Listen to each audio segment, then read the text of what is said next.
తిరిగి BCN news కి స్వాగతం. ప్రజలకు మెరుగైన సేవలందించాలనే ఉద్దేశంతో CM YS Jaganmohan Reddy volunteer వ్యవస్థను ప్రవేశపెట్టారని డిప్యూటీ స్పీకర్ కోలగట్ల వీరభద్రస్వామి పేర్కొన్నారు. ఈ మేరకు ఆయన విజయనగరంలో మీడియాతో మాట్లాడుతూ నీచ రాజకీయాలు చేస్తున్న ప్రతిపక్ష నేతలకు చెంపపెట్టుగా వైసీపీ ప్రజాప్రతినిధులు, నాయకులు, కార్యకర్తలు, మాజీ వాలంటీర్లు, పింఛన్దారులకు అండగా నిలవాలని వీరభద్రస్వామి పిలుపునిచ్చారు. ఈ ఎన్నికల్లో టీడీపీకి ప్రజలు గట్టిగా బుద్ధి చెబుతున్నారని అన్నారు. ఈ సందర్భంగా మీకు చెప్పాలి, కోర్టుకి వెళ్ళి వాలంటీర్ వ్యవస్థని నిర్వీర్యం చేయాలని, వాలంటీర్లు పని చేయకూడదని కోర్టు డైరెక్షన్ తెచ్చిన ఈ చంద్రబాబు నాయుడు వల్ల ఈరోజు పెన్షన్దారులు తీవ్ర అసౌకర్యంతో ఇబ్బంది పడుతున్నారు. గత నెలలో ఏదో విధంగా పెన్షన్ పంపిణీ కార్యక్రమం పూర్తయినప్పటికీ ఈరోజు కొంతమందికి ఇంటి దగ్గరికి, కొంతమందికి బ్యాంక్ అకౌంట్లోకి డబ్బు జమ చేయమని ప్రజలందరూ 1వ తారీఖు ఉదయాన్నే తలుపు తట్టి వాలంటీర్ చేత పెన్షన్ తీసుకునే అలవాటు పడిన ప్రజలు ఈ ఎండల్లో బ్యాంకుల చుట్టూ తిరిగి ఆ బ్యాంకుల దగ్గర తీవ్రమైన ఈ క్యూ లైన్లు ఉండడంతో ఇబ్బంది పడవలసిన పరిస్థితి ఉంది. ఎవరైనా బ్యాంకులకి వెళ్ళే అవకాశం లేక వాళ్ళకి ఏమైనా ఇబ్బందులు ఉంటే మీరు సహకరించి వారిని బ్యాంకుకి తీసుకెళ్ళి వారి పెన్షన్ డబ్బులు వాళ్ళకి ఇప్పించే విధంగా కృషి చేయవలసిందిగా యావత్ విజయనగరం జిల్లాలో నియోజకవర్గంలో ఉన్న వైఎస్ఆర్ కాంగ్రెస్ పార్టీ కేడర్ని మీ ద్వారాగా కోరుతున్నాము. నిన్నటికి నిన్న కొత్త చట్టం వచ్చింది. మీరు రిజిస్ట్రేషన్ చేసుకుంటే మీ ఇంటి కాగితాలు మీకు ఇవ్వరు, బ్యాంకుల్లో తనఖా పెట్టేస్తారు, జగన్మోహన్ రెడ్డి అప్పులు తెచ్చేస్తాడు. జ్ఞానం ఉండి మాట్లాడుతున్నారా, జ్ఞానం లేకుండా మాట్లాడుతున్నారా అర్థం కావట్లే. ఎవరింటి కాగితాల మీద ఎవరు అప్పులు ఇస్తారండి? నా ఇంటి కాగితాలు ఇస్తాను, ఎవరైనా పట్టుకెళ్ళి అప్పు తెచ్చుకోండి. నా సంతకాలు లేదే నా ఆస్తుల మీద ఎవరైనా అప్పులు ఇస్తారా అని అడుగుతున్నాం. అంటే ఇవన్నీ ఎన్నికల ముందు ఏదో విధంగా ప్రజలు ప్రలోభ పెట్టి, ఏదో విధంగా ప్రజల్ని భయపెట్టి ఒక మాయిదారి కార్యక్రమాలు చేస్తూ లబ్ధి పొందాలి. నిన్ను ఎలాగా నమ్మరు ప్రజలు. నువ్వు ఏ వాగ్దానాలు ఇచ్చినా ప్రజలు నమ్మరు. 6 గ్యారంటీలు కాదు కదా, 600 గ్యారంటీలు ఇచ్చి నీవు 6 గ్యారంటీలు ఇచ్చినా కూడా నమ్మరు. నువ్వు గ్యాస్ సిలిండర్లు ఇస్తే ఖాళీ ఇస్తావా, నింపు ఇస్తావా అని అడుగుతున్నారు మీ నాయకుల కార్యకర్తల్ని.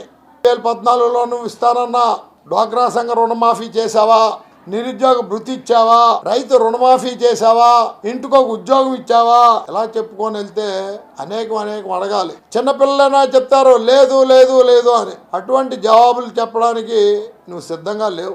5 సంవత్సరాలు పదవలేకపోవడంతో ప్రజల్ని ఏ విధంగా వంచి, ప్రజల్ని ఏ విధంగా మర్మం పెట్టి ఓట్లు అడగాలనుకున్న భాగంగానే ఇటువంటి కుయుక్తులన్నీ చేస్తున్నారని చెబుతూ, అల్లూరు జిల్లా చింతపల్లి మండలంలోని అన్నవరం సమీపంలో 52 కిలోల లిక్విడ్ గంజాయిని స్వాధీనం చేసుకుని ఒకరిని అరెస్టు చేశామని చింతపల్లి ఏఎస్పీ ప్రతాప్ శివకిషోర్ తెలిపారు. ఏఎస్పీ మీడియాతో మాట్లాడుతూ జీ మాడుగులకు చెందిన వ్యక్తి యు ప్రకాష్ నుంచి రవాణా చేయడానికి సిద్ధంగా ఉంచిన 5.5 కోట్ల విలువ చేసే లిక్విడ్ గంజాయితో పాటు లిక్విడ్ తయారు చేసే పరికరాలను స్వాధీనం చేసుకుని నిందితుడిని అరెస్టు చేసి రిమాండ్కు తరలించినట్టు తెలిపారు. విశాఖ జిల్లాలో ఎన్నికల ప్రచారానికి సినీ గ్లామర్ తోడైంది. భీమిలి నియోజకవర్గంలో సిట్టింగ్ ఎమ్మెల్యే ముత్తంశెట్టి శ్రీనివాసరావుకు మద్దతుగా సినీ నటి, ప్రముఖ యాంకర్ శ్యామల కొద్ది రోజులుగా విస్తృత ప్రచారం నిర్వహిస్తున్నారు. రాత్రి వివిధ ప్రాంతాల్లో ఆమె నిర్వహించిన ప్రచారానికి అనూహ్య స్పందన వచ్చింది. ముత్తంశెట్టిని గెలిపించాలని ఆమె ఓటర్లను అభ్యర్థించారు. మొదటిగా నేను చేసిన క్యాంపెయినింగ్ అవంతి శ్రీనివాసరావు గారికి ఇక్కడ భీమిలి నియోజకవర్గానికి రావడం జరిగింది. ఆ రోజు పెద్ద ఎత్తున మహిళలందరూ కూడా మేము అవంతి గారి వైపే ఉంటాము, మా ఓటు అవంతి గారికే అని అన్నారు. అన్న మాట నిలబెట్టుకున్నారు. మరి అలాగే అన్న మాట నిలబెట్టుకునేటువంటి ప్రభుత్వం, జగనన్న ప్రభుత్వం సంక్షేమాలన్నీ ఇస్తూ ప్రతి గడప ఏదన్నా ప్రయోజనం పొందితేనే నాకు ఓటేయండి అంటూ చాలా ధైర్యంగా చెప్పేటువంటి ఒక నాయకుడు మన వైఎస్ జగన్మోహన్ రెడ్డి గారు. అంటే 175 ఎమ్మెల్యే స్థానాలు, 25 ఎంపీ స్థానాలు, ఒక ఓటు వేసి ఎమ్మెల్యేని, ఎంపీని ఎంచుకోవడం కాదండి. తర్వాతి 5 సంవత్సరాల భవిష్యత్తుని మనం ఎంచుకుంటున్నాము ఆంధ్ర రాష్ట్ర ప్రజలందరం కూడా. సో దయచేసి ఓటు వేసే ముందు ఒక్కసారి ఆలోచించి మీరు ఓటేయండి. హామీలు ఇచ్చి నెరవేర్చే ప్రభుత్వానికి ఓటేస్తారా, లేదా హామీలు మాటల వరకే ఉంచేటువంటి ప్రభుత్వానికి ఓటేస్తారా అనేది మీ ఇష్టం. అండ్ ఈరోజు ఇక్కడ వైఎస్ఆర్ కాలనీకి రావడం జరిగింది. ఎవరు కూడా ఒక నాయకుడు వచ్చాడు, లేదా ఒక క్యాంపెయినింగ్ చేసే వాళ్ళు వచ్చారు, ఒక నాయకుడు వాళ్ళ కూతురు వచ్చారని కాకుండా మా కుటుంబ సభ్యులు వచ్చారు అన్నట్టుగా మమ్మల్ని ఆదరించి హారతులు పట్టి అవంతి గారికి అయితే అసలు చాలా ఆనందంగా వాళ్ళు మమ్మల్ని రిసీవ్ చేసుకున్నారు. వైఎస్ఆర్ కాలనీకి వైఎస్ఆర్సీపీ కుటుంబం అంతా కలిసి ఇవాళ ఇక్కడ క్యాంపెయినింగ్ చేయడం జరిగింది. అని ప్రజలు మేము ఎటువంటి సమస్యలు లేవు, మాకు చాలా ఆనందంగా ఉన్నాము, ఉన్న చిన్న 2-3 సమస్యలు కూడా అవంతి గారికి చెప్పడం జరిగింది, అవి ఆయన చేస్తామని ప్రామిస్ చేయడం కూడా జరిగింది. సో ఇలాగా ప్రతి ఒక్క వార్డు కూడా ప్రతి ఒక్క ఈ భీమిలి నియోజకవర్గం అంతటినీ కూడా అభివృద్ధిగా చూడాలి అనుకుంటే, జగనన్న ప్రభుత్వంలో మన విశాఖని మన ఆంధ్ర రాష్ట్రాన్ని అభివృద్ధి చేసుకోవాలి అనుకుంటే మనం మే 13వ తారీఖున 2 ఓట్లు ఎమ్మెల్యేకి ఎంపీకి ఇక్కడ భీమిలి నియోజకవర్గంలో మన అవంతి శ్రీనివాసరావు గారికి, అలాగే ఎంపీగా ఝాన్సీ లక్ష్మి గారికి మన ఓటు వేయాలి మనము. ఎందుకంటే ఈ యొక్క నిర్ణయం మనం సరిగ్గా తీసుకోకపోతే 5 ఏళ్ళండి ఇంత కష్టపడ్డారు జగనన్న ప్రభుత్వం. అందరూ కూడా అవంతి గారే కాదు, ప్రతి ఒక్క ఎమ్మెల్యే, ప్రతి ఒక్క ఎంపీ, ప్రతి ఒక్క గ్రామ వాలంటీర్తో సహా ప్రతి ఒక్కళ్ళు ఎంత కష్టపడ్డారో మనందరికీ తెలుసు. ఒక్క నిర్ణయం సరిగ్గా తీసుకోవడం మనం చాలా అవసరం. ఆ నిర్ణయం జరగనున్న ఎన్నికల్లో టీడీపీ, జనసేన, బీజేపీ కూటమి రావాలని మహిళలు ఎదురొచ్చి చెప్పడం ఆనందంగా ఉందని పాలకొల్లు ఎమ్మెల్యే నిమ్మల రామానాయుడు పేర్కొన్నారు. మన పాలకొల్లు మన రామానాయుడు కార్యక్రమంలో భాగంగా వరితనం, దెగమర్రు, కొత్తపేట, మామిడిపల్లి గ్రామాల్లో సైకిళ్లపై ర్యాలీ నిర్వహించి మాట్లాడారు. మండు టెండర్ను సైతం గీత కార్మికులు లెక్క చేయకుండా ప్రచారం నిర్వహించడం అభినందనీయమని ఆయన కొనియాడారు.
మన రామానాయుడు ఇంటింటికి పాదయాత్రలో వరదనం, పెదమామిడిపల్లి, దెగమర్రు, కొత్తపేట గ్రామాలు సైకిల్ మీద సైతం మండు టెండర్లో వస్తూ ఉంటే మహిళలు హారతలు ఇచ్చి స్వాగతం పలికి నీరాజనం పలికి ఒకటే చెప్తూ ఉన్నారు. అందరూ కూడా ఇంత మండు టెండర్లో కూడా ఇల్లు నెదుక్కుని అక్క, చెల్లి, అన్న, తమ్ముడు, అవ్వ, తాత అంటూ మా సొంత ఇంటి కుటుంబ సభ్యుడు మాదిరిగా రామానాయుడుగా మీరు మా ఇంటికి వస్తున్నారని అంటే అర్థం ఈ మట్టిలో పుట్టి ఇక్కడ పెరిగారు కాబట్టి మా మీద మీకు ప్రేమాభిమానాలు ఉన్నాయి కాబట్టి మా కష్ట సుఖాల్లో భాగం పంచుకోవాలనేటువంటి ఆలోచనతో ఉన్నారు కాబట్టి మాకు పెన్షనా, రేషనా, రోడ్డా, డ్రైనా, నీళ్ళ సమస్య తెలుసుకోవాలనేటువంటి ఉత్సాహం మీకు ఉంది కాబట్టి ఈరోజు మా ఇంటింటికి మండు టెండలో వస్తూ ఉన్నారు. తెలుగుదేశం, జనసేన, బీజేపీ రావాలని చెప్పి ఆ మహిళలందరూ కూడా ఆశీర్వదిస్తున్నారు. వార్తలు ముగించే ముందు ముఖ్యాంశాలు మరొకసారి. భూరక్షణ చట్టంపై ప్రతిపక్షాలు అబద్ధపు ప్రచారం సరికాదన్న మంత్రి బొత్స. భూ యజమానులకు మంచి చేయడమే ఈ చట్టం ఉద్దేశమని స్పష్టం.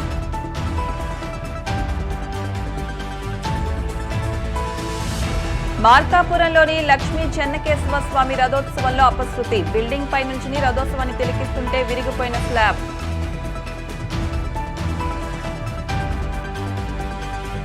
పాలకొల్లు మండలంలో ఎమ్మెల్యే నిమ్మల రామానాయుడు ఎన్నికల ప్రచారం. కూటమిని అత్యధిక మెజార్టీతో గెలిపించాలంటూ ప్రజలకు వేడుకోలు.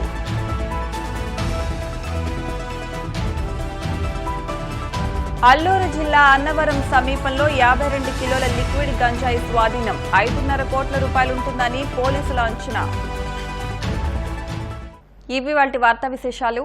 మరిన్ని వార్తా విశేషాలతో నెక్స్ట్ బులెటిన్లో మళ్ళీ కలుద్దాం. అంతవరకు సెలవు, నమస్కారం.